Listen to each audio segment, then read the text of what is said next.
Nous allons ouvrir la parole du Seigneur dans Luc 8, verset 5 à 15. Le même passage est repris par Matthieu 13, 1 à 23. Mais notre lecture se fera dans Luc 8, verset 5 à 15. Alors, on ne perd pas les bonnes habitudes. Et notre bonne habitude, c'est qu'on se lève. Luc 8, 5 à 15. La meilleure bonne habitude, alors on se lève pour que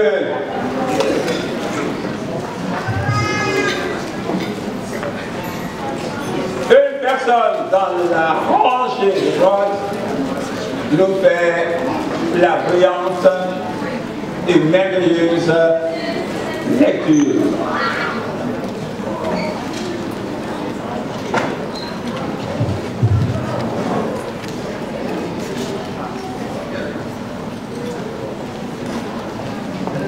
Volontaire, voici le micro. Un semeur sortit pour semer sa semence. Comme il semait, une partie de la semence tomba le long du chemin. Elle fut foulée aux pieds et les oiseaux du ciel la mangèrent. Une autre partie tomba sur le roc. Quand elle fut levée, elle sécha parce qu'elle n'avait point d'humidité. Une autre partie tomba au milieu des épines. Les épines crurent avec elle et l'étouffèrent. Une autre partie tomba dans la bonne terre. Quand elle fut levée, elle donna du fruit au centuple. Après avoir ainsi parlé, Jésus dit à haute voix que celui qui a des oreilles pour entendre, entende. Ses disciples lui demandèrent ce que signifiait cette parabole. Il répondit, il vous a été donné de connaître les mystères du royaume de Dieu, mais pour les autres, cela leur est dit en parabole, afin qu'en voyant, ils ne voient point, et qu'en entendant, ils ne comprennent point. Voici ce que signifie cette parabole. La semence, c'est la parole de Dieu. Ceux qui sont le long du chemin, ce sont ceux qui entendent. Puis le diable vient et enlève de leur cœur la parole, de peur qu'ils ne croient et soient sauvés. Ceux qui sont sur le roc, ce sont ceux qui, lorsqu'ils entendent la parole, la reçoivent avec joie. Mais ils n'ont point de racines, ils croient pour un temps et ils succombent au moment de la tentation. Ce qui est tombé parmi les épines, ce sont ceux qui, ayant entendu la parole, s'en vont et la laissent étouffée par les soucis, les richesses et les plaisirs de la vie, et ils ne portent point de fruits qui viennent à maturité. Ce qui est tombé dans la bonne terre, ce sont ceux qui, ayant entendu la parole avec un cœur honnête et bon, la retiennent et portent du fruit avec persévérance. Amen. Seigneur, nous te bénissons pour cette parole. Nos cœurs sont fragiles, mais c'est toi qui les as fermis. C'est toi qui les abondes de tes grâces. Ce matin, nous voulons t'offrir le terrain de nos cœurs, parce que nous sommes épris, Seigneur, d'absorber toutes tes richesses, les richesses célestes, les richesses spirituelles, les richesses divines. Nous voulons, Seigneur, les remplir de notre cœur. Seigneur, agis puissamment au nom de Jésus. Béni sois-tu, Père, et merci, Seigneur. Amen. Amen. Alléluia. Le Seigneur nous a inspiré ce thème. Heureux ceux qui ont le cœur pur, car ils verront Dieu. Et nous voulons voir Dieu agir dans notre vie. En cette année 2014, que chacun puisse toucher Dieu. Ou que Dieu puisse toucher chacun. Et qu'en touchant Dieu, il y ait des traces, des marques de bénédiction, des marques indélébiles, des marques inoubliables, des marques qui nous poursuivront jusque dans l'éternité. Car quand le Seigneur marque une vie, il la marque pour l'éternité. Alléluia. Alors ce matin, le message inspiré. Le Seigneur veut découvrir l'état de notre cœur. Les 4 terrains du cœur humain. Les 4 terrains du cœur humain. Le Seigneur, il est sorti pour s'aimer. Il n'est pas sorti par hasard. Il n'est pas sorti de son trône par hasard. Mais il s'est levé de son trône. Il est sorti de son ciel pour combler un besoin. Le besoin de toute l'humanité. Le Seigneur, il a désiré combler le besoin. Et lorsque un besoin s'exprime, et surtout celui du salut de l'humanité, alors Dieu se met en mouvement. Dieu se lève. Dieu sort pour venir vers sa créature pour combler son besoin le plus profond. Dieu sort. Dieu se met en mouvement. Dieu se rend sensible de nos besoins. Et pendant les 30 jours de combat, pendant les 30 jours de prière et de jeûne, c'est sûr que chacun a livré à Dieu ses besoins. Les besoins les plus intimes, les besoins les plus profonds. Mais ce que nous devons savoir, ce dont nous devons être certains, c'est que Dieu, il est le Dieu de la sensibilité. Notre Dieu n'est jamais sensible, n'est jamais insensible à nos cas besoins. Lorsque un besoin de sa créature s'exprime, alors Dieu se met en mouvement. Dieu se lève de son trône. Dieu sort de son ciel pour venir combler le besoin qui est exprimé. Pendant les 30 jours, quel a été ton besoin exprimé à ton Dieu? Amen. Son peuple, Israël, a eu un besoin. Le Seigneur a été sensible aux besoins du peuple d'Israël. Ce besoin très urgent, ce besoin très ce besoin très capital de son peuple d'Israël a fait lever le Seigneur de son trône. Par rapport à la profondeur du besoin, par rapport à l'importance du besoin, en fonction de l'immensité du besoin, le Seigneur se met en mouvement. Lorsqu'il a vu la souffrance de son peuple en Égypte, il a dit, j'ai vu la souffrance de mon peuple en Égypte. Ces cris sont parvenus jusqu'à moi et je me suis levé pour venir à bras étendus, à main puissante pour délivrer mon peuple. Le Seigneur, il se met en mouvement. Pendant ce jeûne de prière, le Seigneur s'est mis en mouvement. Le Seigneur, il s'est levé. Parce que chacun a présenté l'urgence de son besoin. Il a dit, Seigneur, voici ce besoin, mais urgent. Il faut que maintenant, en cet instant, je puisse obtenir une réponse immédiate.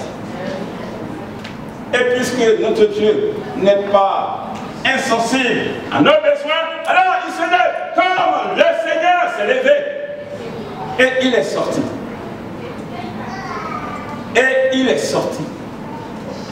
Il est sorti pour venir s'aimer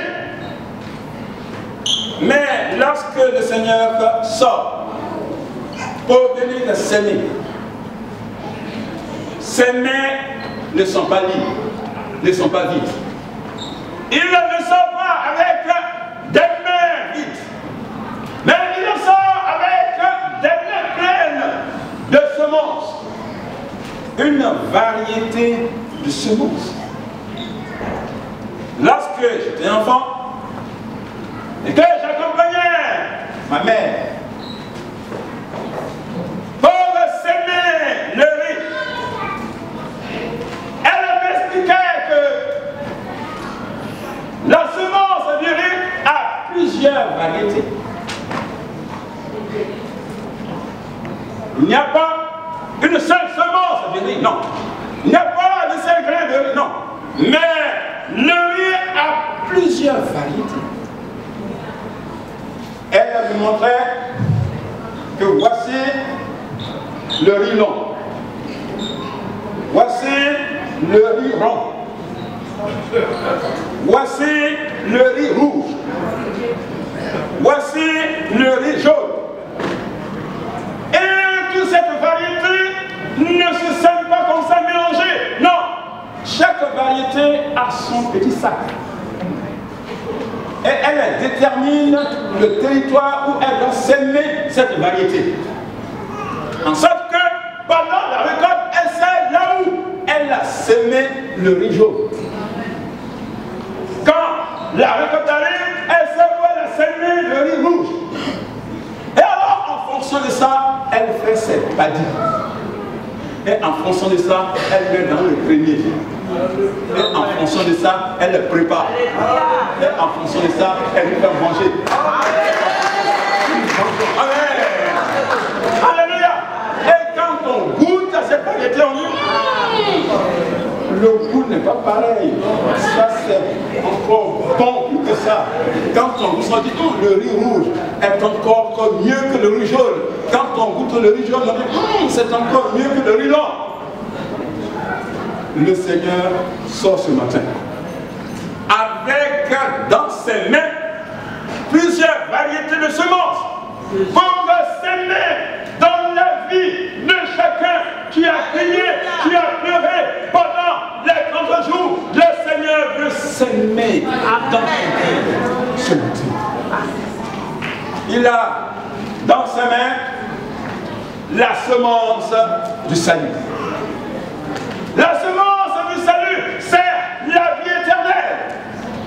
Parce que Dieu, le Sauveur, il est ton Sauveur.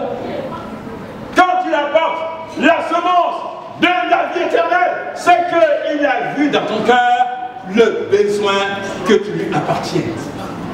Le besoin que tu sois son enfant. Alors ce matin, le Seigneur voit ton cœur, le besoin que ton âme appartienne à Dieu. Le besoin d'être racheté. Le Seigneur vient avec la semence de guérison. Tu as étalé ton cœur pendant les 30 jours. Vous dites que Seigneur, cette maladie, elle ne part pas. Cette maladie, elle ne veut pas partir. Cette maladie, elle est encore là. Cette maladie me fait souffrir. Ce matin, sache que le Seigneur, il est sorti, il sort avec dans ses mains la semence de guérison. Amen. Parce qu'il est l'Éternel qui te guérit. Amen. Amen. Le Seigneur sort avec la semence de consolation. Une semence de consolation. Parce que tu as été affligé, parce que tu as été brisé, parce que tu as été maltraité. Et alors la tristesse est dans ton cœur. Et alors la douleur est dans ton cœur. Mais le Seigneur dit ce matin, il le sort avec la semence de consolation. Parce qu'il est ton consolateur. Le seul consolateur, c'est ton Dieu ce matin. Le Seigneur, il sort avec cette variété. La semence de protection. La semence de protection. Parce que ta vie a été malmenée et ta vie est encore malmenée lorsque tu dors. Voici, ce sont les animaux féroces auxquels tu rêves. Et ta vie est une vie effrayée. Ta vie est une vie de peur. Ta vie est une vie de crainte. Mais ce matin, le Seigneur te dit qu'il est auprès de ceux qui ont le cœur brisé. Il est auprès de ceux qui sont effrayés. Pour tranquilliser ta vie, le Seigneur est ton protecteur ce matin. Amen. Le sort avec la provision. Le sort avec le pain quotidien. Le sort avec la solution. Parce que notre Dieu, il est le Dieu pourvoyeur. Alléluia. Amen. Il est ton Dieu nourricier. Mais la question que Dieu se pose ce matin, je viens avec mes provisions de Seigneur. Mais quel cœur, quel terrain de cœur sur lequel je dois semer ce matin? Quel est le terrain du cœur que tu offres ce matin à ton Dieu? Parce que la qualité de la production, la qualité de la productivité, la qualité de la récolte dépend de l'état du terrain. N'est-ce pas? N'est-ce pas? Bonne culture, bonne terre. S'il n'y a pas une bonne terre, alors il y a une mauvaise culture.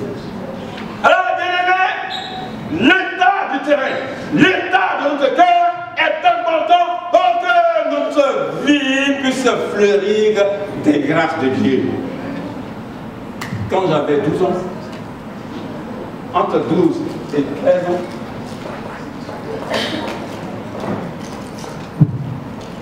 j'ai été animé de ce désir de demander à papa. J'ai dit, il me faut ma plantation de cacao. 12, 13 ans, demander à son papa, je veux une plantation de cacao. Il est d'accord. J'ai pris l'autre. On va faire un écart. Un écart de cacao pour toi. Et comme ça, quand tu seras grand et que tu vas avoir des moyens, toi-même tu pourras compléter. Mais on va commencer par un écart. Ok. Alors, en cette époque-là, dans mon pays, la Côte d'Ivoire, pour encourager les agriculteurs, on faisait ce qu'on appelle la coupe nationale de progrès. Et comme ça, le cultivateur, l'agriculteur qui a eu de bonnes récoltes dans cette année-là, on le récompense. C'est là certainement que l'idée m'est venue de me dire, papa, je veux.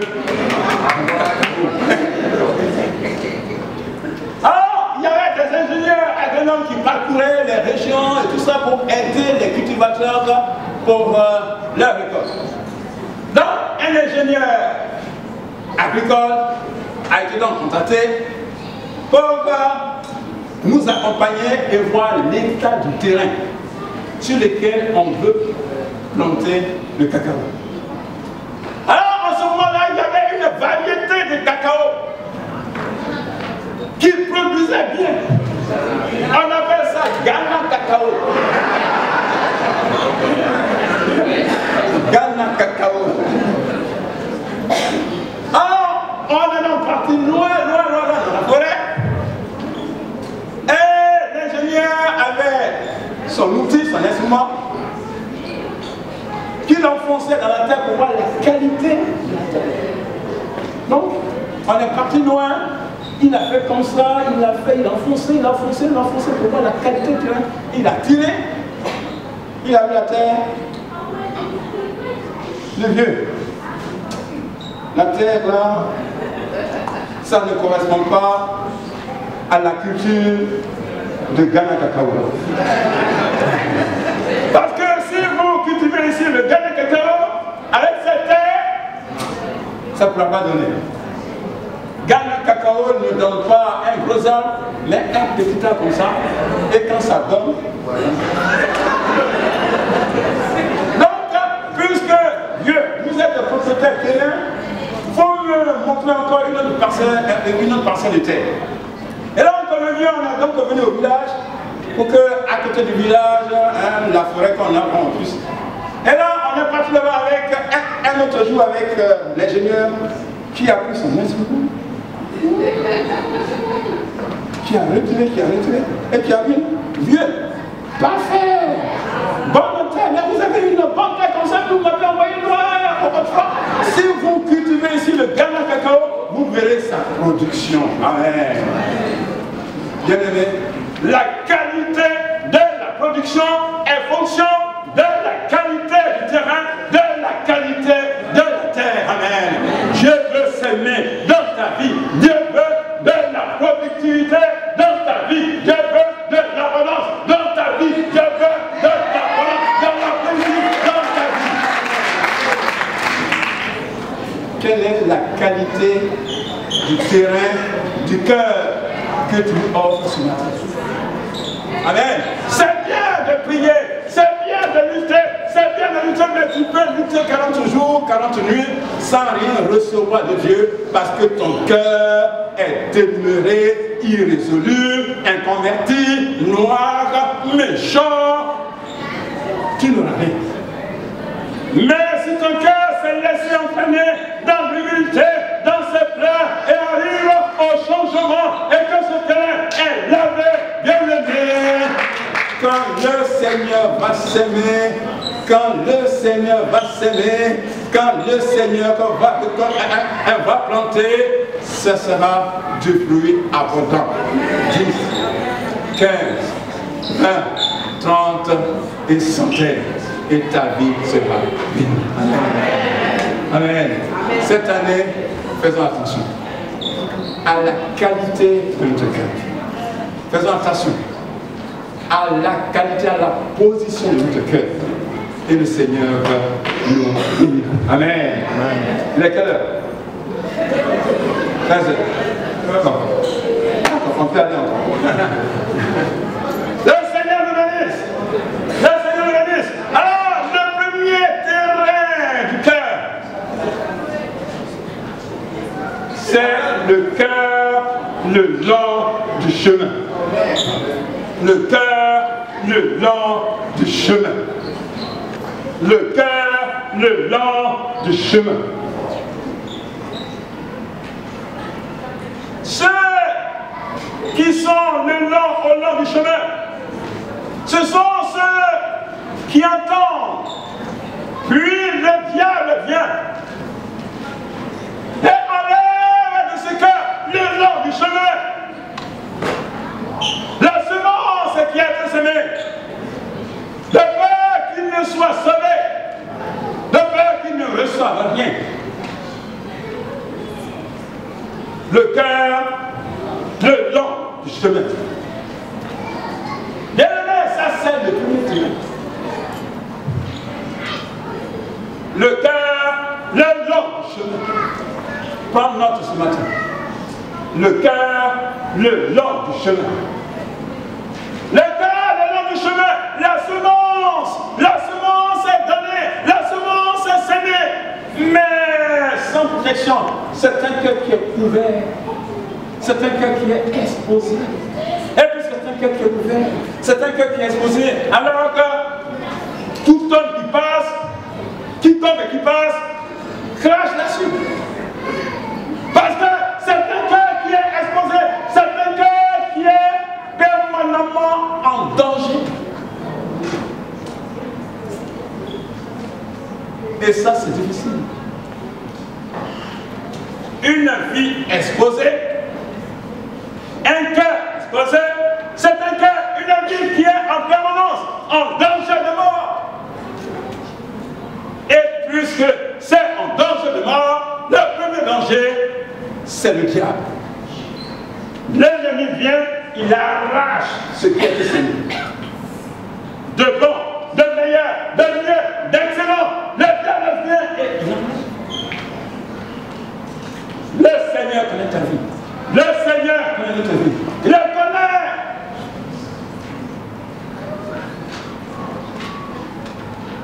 il connaît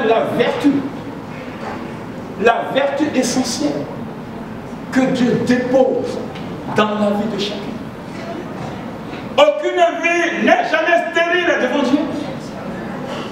Aucune vie n'est jamais stérile devant Dieu. Aucune vie n'est jamais sans bénédiction de Dieu. Si tu es une créature de Dieu, c'est que Dieu a déposé dans ta vie quelque chose de bon, quelque chose de mieux, quelque chose d'excellent, quelque chose de meilleur. Alléluia. Alléluia.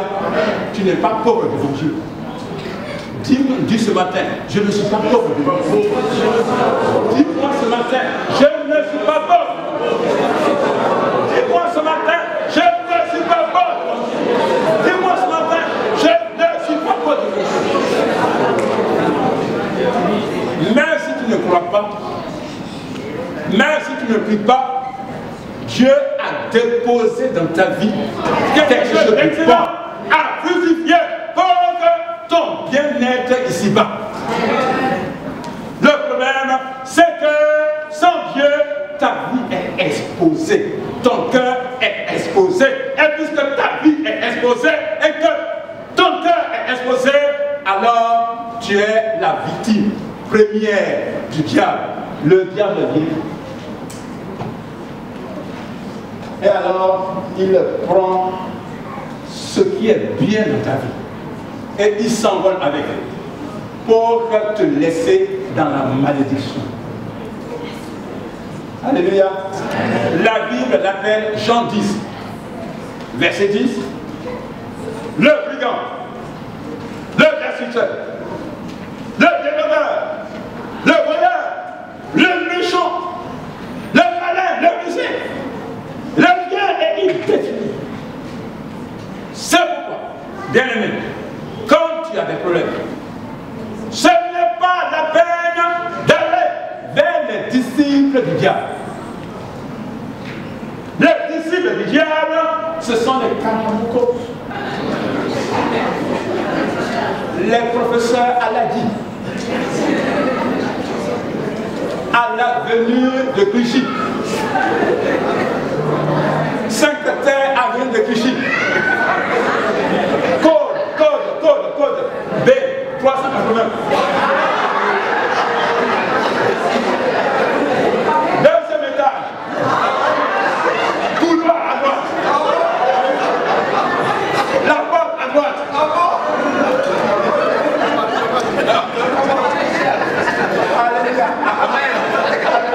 Amen. C'est pas la peine d'aller vers les disciples du diable. Parce que quand tu vas vers les disciples du diable, vers le Karamoko, il le regarde et il sait ce que Dieu a déposé dans ta vie. Et ce qu'il va faire, c'est pour te dépouiller de ce que tu as reçu de bien, de meilleur, ce que les gens du monde appellent la chance. Il prend ta chance et alors il te donne encore plus de malheur. Ta vie est exposée aux sciences occultes. Ta vie est exposée à la maçonnerie, franc-maçonnerie. Ta vie est exposée à la rose-croix. Ta vie est exposée à ce genre de sciences occultes. Et bien aimé, le but est de dépouiller ta vie. Ta vie est aussi exposée quand tu es dans la maison du Seigneur. Ta vie est aussi exposée aux faux prophètes. Parce que ton cœur est sur le long du chemin. Et puisque ta vie est sur le long du chemin, c'est chacun qui proclame l'évangile. Alors il te dit, le Christ est avec moi. L'autre te dit, le Christ est avec moi. L'autre te dit, c'est chez moi qu'on fait les meilleures prophéties. L'autre te dit, c'est chez moi qu'on donne les prophéties en direct. C'est chez moi qu'on fait les révélations. Parce que ta vie est le long du chemin, alors tu es victime de plusieurs faux docteurs. Bien-aimés, faisons attention aux faux docteurs. Faisons attention aux faux prophètes. faisons attention aux fausses religions. Et alors, fermons notre cœur à ce que nous avons reçu de meilleur, de succulent, la bonne parole, la vérité inébranlable de Dieu, cette bonne semence. Gardons-la fermée dans notre cœur pour qu'elle puisse germer et porter le fruit digne de la repentance. Alléluia.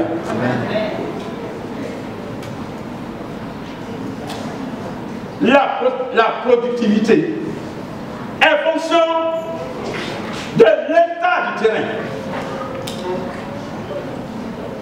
Que ton cœur ne soit pas au long du chemin. Change-le en cette année 2014 pour que ta vie puisse être abondante. Deuxième cœur, le cœur pierreux, le cœur rocailleux. Celui qui a reçu la semence dans l'endroit pierreux, c'est celui qui entend la parole, la reçoit aussitôt avec joie. Mais n'ayant pas de racine en lui-même, manquant de persistance, dès que surviennent l'épreuve, les tribulations, bien-aimé, ce cœur chavire. Cette personne trouve une occasion de chute. Parce que la parole a été reçue avec joie, et malgré que la parole a été reçue avec joie, cette personne a manqué de racines. Et puisque cette personne a manqué de racines, quand les épreuves de la vie chrétienne arrivent, alors la personne chavire. Le Seigneur revient avec sa semence. Et tu as reçu sa semence avec joie. Il y a des gens qui ont reçu la grâce de Dieu avec joie. Ils ont reçu la bénédiction dans la maison de Dieu avec joie. Ils ont reçu le fiancé avec joie. Ils ont reçu le mariage avec joie. Ils ont reçu la guérison avec joie. Ils ont reçu la réussite scolaire avec joie. Ils ont reçu le baccalauréat avec joie. Ils ont reçu l'embauche, le travail avec joie. Ils ont reçu la promotion au travail avec joie. Et alors, elle est, cette personne, dans la maison du Seigneur. Elle est dans l'émotivité, dans l'émotion de cette bénédiction. Cette personne a reçu sa famille avec joie, ses enfants avec joie. Et tout ce que cette personne voit, c'est que la vie chrétienne est bonne, la vie chrétienne est agréable, la vie chrétienne est succulente, la vie chrétienne est un long fleuve tranquille. La vie chrétienne, c'est de la rose. Et cette personne vit dans la joie. Alléluia. Amen. Ce matin, bien-aimé, il faut vivre dans la joie. Amen. Ce matin, bien-aimé, reçois la joie du Seigneur dans la joie. Ce matin, bien-aimé, saisis la joie du Seigneur dans la maison de Dieu. Dans la maison de Dieu, ce n'est pas la tristesse on rencontre. Dans la maison de Dieu, c'est la joie on rencontre. Alléluia. Amen. À la fin d'un jeûne de 30 jours, c'est la joie on reçoit. Ce n'est pas la tristesse on reçoit. Ce matin, sois joyeux dans la maison du Seigneur. Et si tu es là dans cette église, c'est que tu as reçu de Dieu la joie du Seigneur. Garde cette joie du Seigneur. Sois ferme dans cette joie du Seigneur. Sois convaincu dans cette joie du Seigneur. Amen. Sois persistant dans cette joie du Seigneur. Amen. Mais la parole de Dieu dit, dès que l'épreuve arrive à cette personne, ignorait que dans la vie chrétienne, on pouvait avoir des épreuves. Cette personne avait oublié que dès l'instant où je me suis marié, il n'y a plus de problème. Cette personne a oublié que dès l'instant où je me suis fiancé et que la fiancée est avec moi et que nous faisons les magasins, Printemps, Galerie Lafayette et que nous allons à l'avenue Champs-Élysées et que nous allons au Marc d'Or, on se met les frites dans la bouche, alors tout est clean. Mais même si vous mettez les filles dans la bouche, il peut arriver que ton fiancé jette le coca sur ton visage.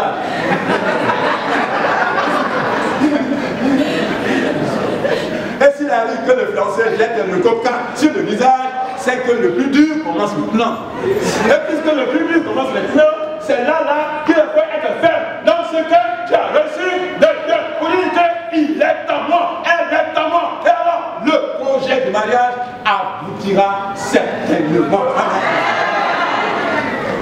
Même s'il a jeté le coca à mon visage, je tiens ferme ce que j'ai reçu parce que cette bénédiction aboutira certainement. Amen. Même si mon patron me menace de me débaucher, alors que je fais mon travail correctement, mais qu'est-ce qu'il a à se plaindre de moi? La collègue, le collègue qui est là, une atmosphère désagréable commence à arriver, et là je ne comprends rien. Bien aimé, ce n'est pas là qu'il faut démissionner. Parce que l'ennemi organise cet environnement difficile pour que tu démissionnes et que tu lâches prise la bénédiction qu'il t'a donnée dans ce lieu d'emploi. Bien aimé, sois ferme, sois cohérent, sois convaincu que la bénédiction de Dieu, elle résiste au temps et aux circonstances, et la bénédiction de Dieu demeure éternellement. Amen.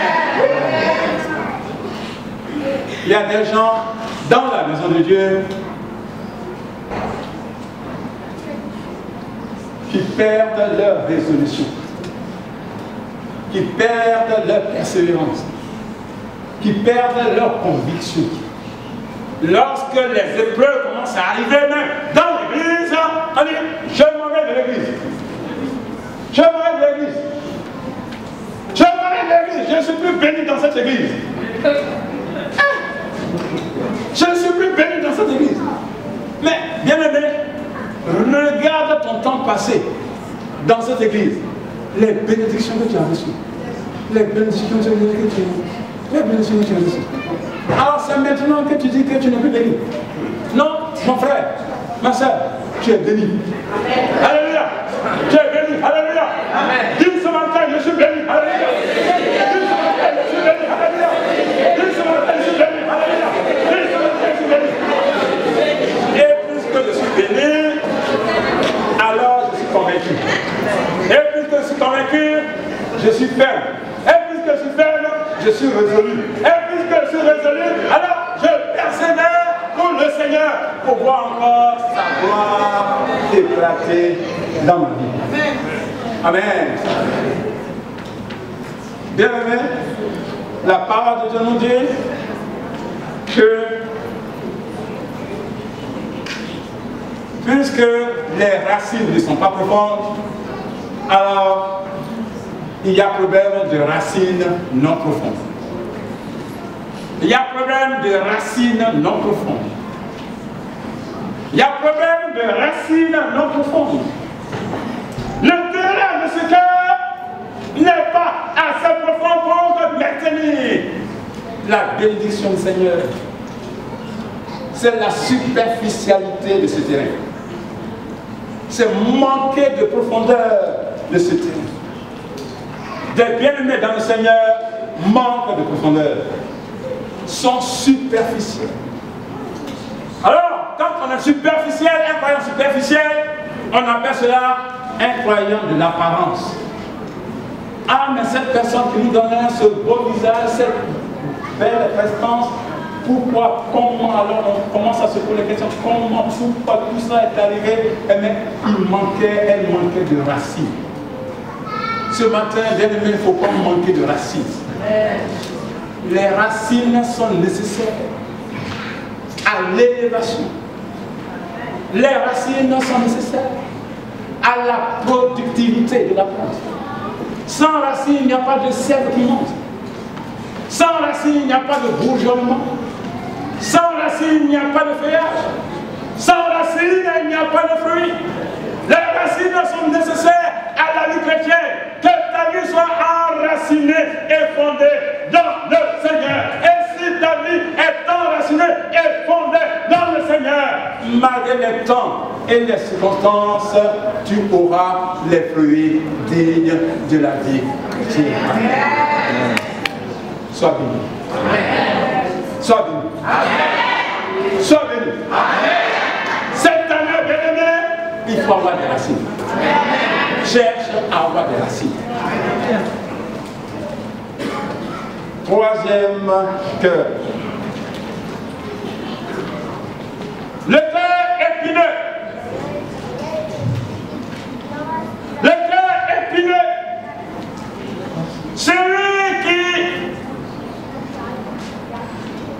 Celui qui a reçu la semence parmi les épines, c'est celui qui a entendu la parole, mais en qui les soucis du ciel, les séductions des richesses, étouffent cette bonne parole et la rendent infructueuse. Et la rendent infructueuse. Le cœur épineux. C'est un cœur en danger mortel. Bien aimé, les épines ne sont pas là pour caresser. Vous avez vu une épine qui caresse? Il n'y a pas d'épine qui caresse. Si vous connaissez une épine, ça pique, ça blesse.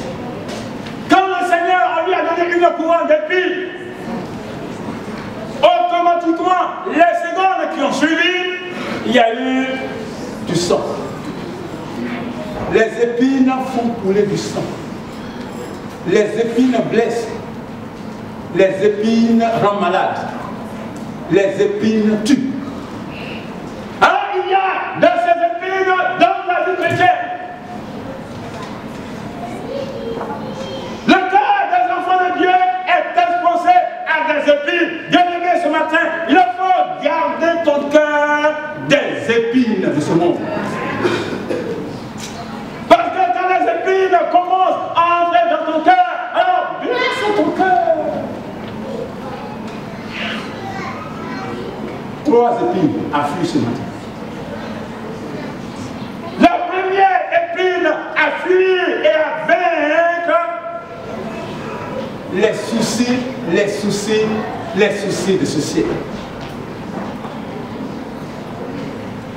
soucis de ce siècle. Ça, c'est la grande épine contre les enfants de Dieu.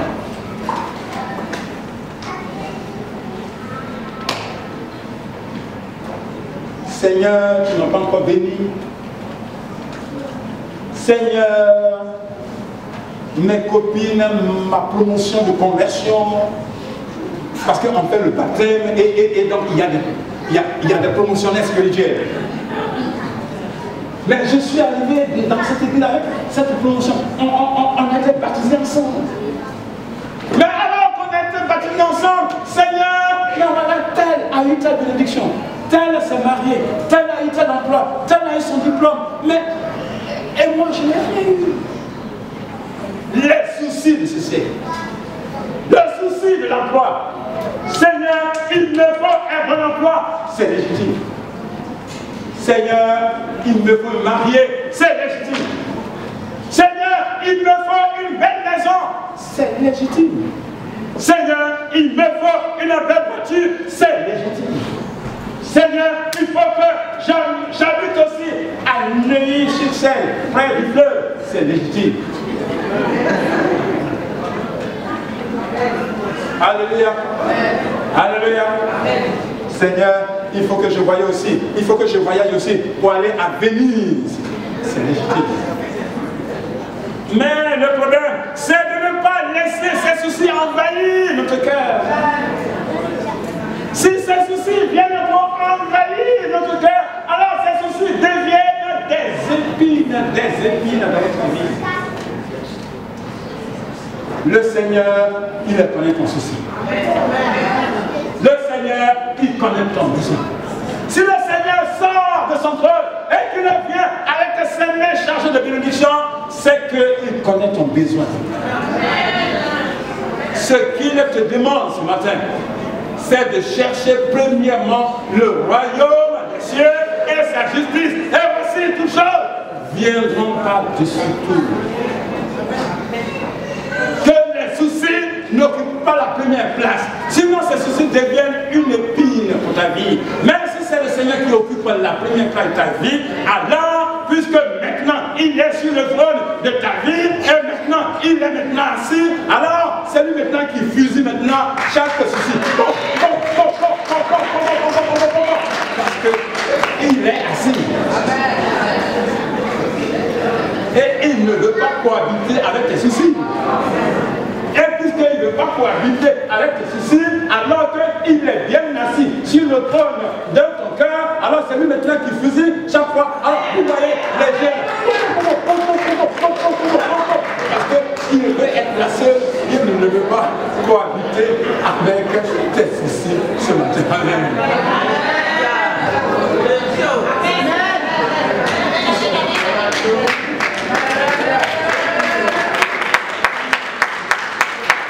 Cette année 2014, le Seigneur ne veut pas cohabiter avec tes soucis. Amen. Il ne veut pas cohabiter avec tes soucis. Et puisqu'il ne veut pas cohabiter avec tes soucis, donne-lui la première place. Et alors il te dira ce matin, Matthieu 10, verset 31, il a dit, vous valez plus que beaucoup de passereaux. Ne vous inquiétez de rien, parce que vous valez beaucoup plus que les passereaux, les oiseaux qui flottent, les oiseaux qui chantent la gloire au Seigneur, les oiseaux qui... Il dit, regardez ces oiseaux.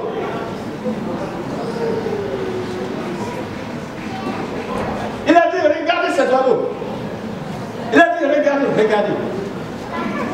Ces oiseaux ne sèment pas. Ces oiseaux ne moissonnent pas. Ces oiseaux n'amassent rien dans les greniers. Ces oiseaux ne font rien. Et pourtant, votre Père Céleste prend bien soin d'eux. Alors, ne vous inquiétez de rien. N'ayez pas d'insomnie pour rien. Mais mettez votre âme, votre esprit, votre cœur sur le Seigneur. Et si ton âme, ton esprit est reposé sur le Seigneur, bien-aimé, le Seigneur te donne ses paroles, tu vaux beaucoup plus que les passereaux. Amen. Vous valez beaucoup plus que les passereaux. Alors c'est une parole que je te dis de prononcer ce matin. Je vaux beaucoup, je vaux plus que beaucoup de passereaux. Je vaux plus que beaucoup de passereaux.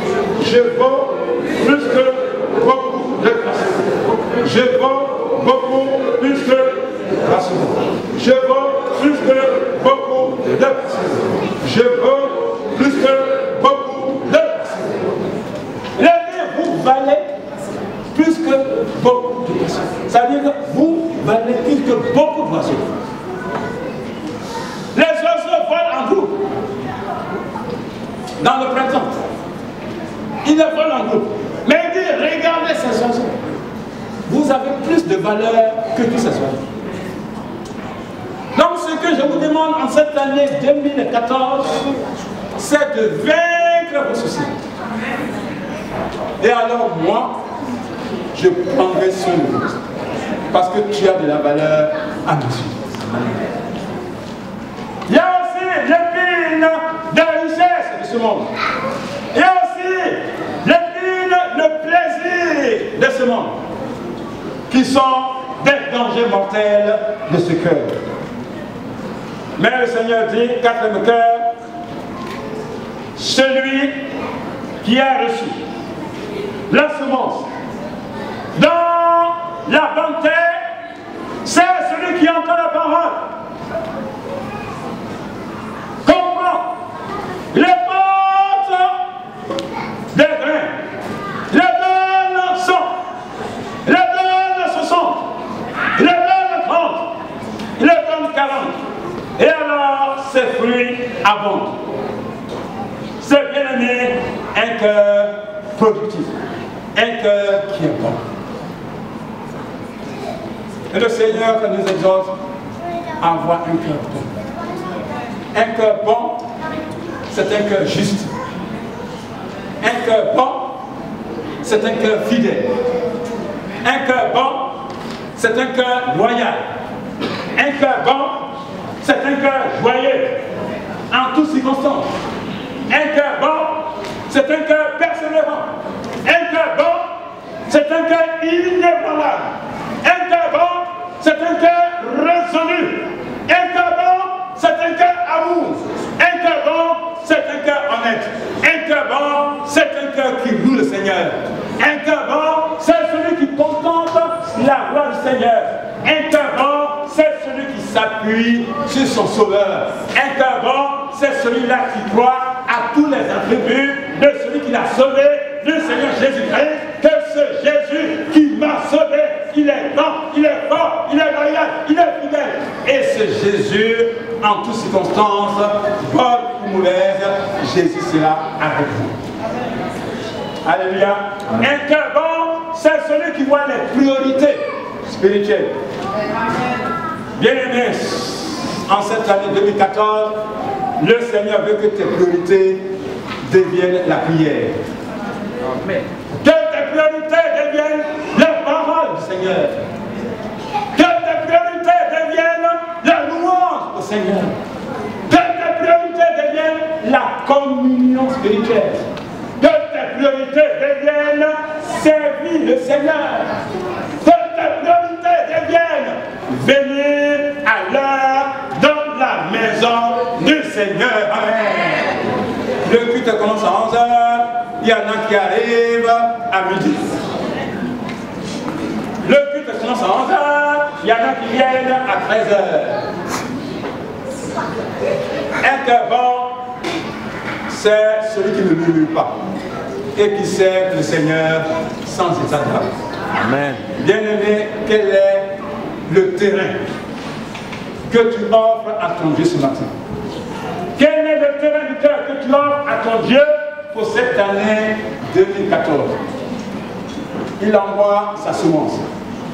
Il le veut s'aimer pour que ta bénédiction demeure, pour que ta guérison demeure, pour que ton salut demeure, pour que ta joie demeure, pour que ta protection demeure, pour que ton bien-être demeure, pour que ton pain quotidien demeure, pour que ta justice demeure, pour que la gloire qui dépose dans ta vie demeure. Le Seigneur te veut cette année bon, mieux, excellent et meilleur. Mais pour que tu arrives là, il lui faut un terrain qui soit bon, un terrain qui soit dégagé, un terrain qui soit sensible. Alléluia. Alléluia. Alléluia. Alléluia. Alléluia. Dieu nous bénisse ce matin. On va se lever. C'est Dieu.